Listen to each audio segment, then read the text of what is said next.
Komisioner KPU Kabupaten Luwu, Koordinator Divisi Sosialisasi, Pendidikan Pemilih, dan Partisipasi Masyarakat, Suherman punya cerita menarik saat menyalurkan logistik. Suherman menembus daerah terpencil, Kecamatan Latimojong, Kabupaten Luwu, Sulawesi Selatan untuk mengantarkan logistik pemilu 2024. Dalam perjalanannya, Suherman harus mengendarai mobil sekitar 1,5 jam hingga sampai ke lokasi. Kata Suherman, perjalanan untuk bisa sampai ke tujuan tak semudah dipikirkan. Di tengah jalan, rombongan mobil truk dan pengantar logistik lain dihadang oleh tumpukan longsor. Longsor tersebut, digambarkan Suherman, menutupi separuh badan jalan. Sehingga, rombongan harus berhati-hati melewati tumpukan tanah longsor tersebut. Tiba di gudang logistik milik PPK Kecamatan Latimojong, rombongan KPU Luwu harus bergegas. Mereka diburu waktu, lantaran hujan sudah mulai turun. Suherman bertanggung jawab, agar logistik tersebut tidak basah terkena air hujan.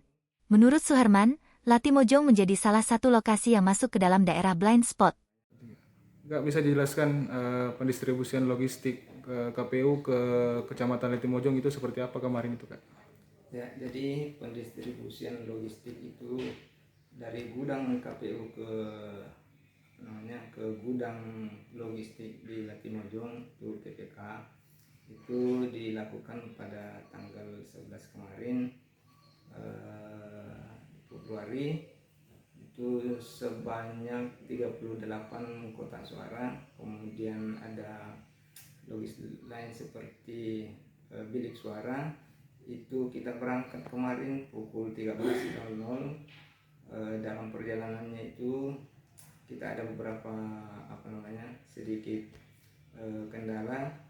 Yang pertama adalah cuaca yang begitu ekstrim, ada hujan sehingga menyebabkan jalan licin. Kemudian ada beberapa titik longsoran itu yang agak menjadi kendala pada saat pendistribusian logistik ke Latimojong kemarin. Nah, perjalanannya itu sekitar 1,5 jam, tiba di titik pendistribusian yaitu di UPK Latimojong. Kabarnya kemarin juga sempat gerimis sekali hujan. Jadi bagaimana pas drop logistik di Latimojong itu, Kak, prosesnya? Pada saat kita sampai di lokasi itu memang agak hujan rintik turun, tapi itu tidak menghalangi kita untuk tetap menurunkan logistik dari atas mobil, karena logistik kotak suara itu relatif aman karena dibungkus dengan plastik. Itu tidak akan merusak dan membasahi kotak suara. Nah, pada saat mobil kedua datang itu juga masih kita kan ada 2 truk yang mengangkut logistik ke Latimojong.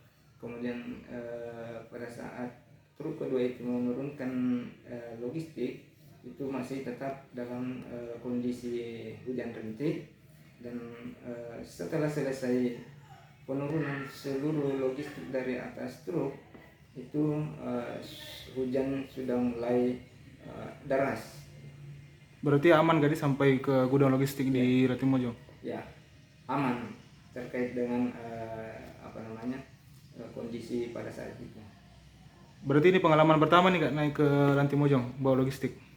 Ya, kalau pengalaman saya untuk membawa logistik pemilih itu baru pertama kali ke Latimojong. Tapi buat saya Kecamatan Latimojong itu sudah lama saya di sana untuk pernah kan saya bertugas di sana selama 2 tahun jadi pendamping desa. Jadi lokasinya di sana saya sedikit mengetahui kondisi di sana. Download Tribun X sekarang, menghadirkan lokal menjadi Indonesia.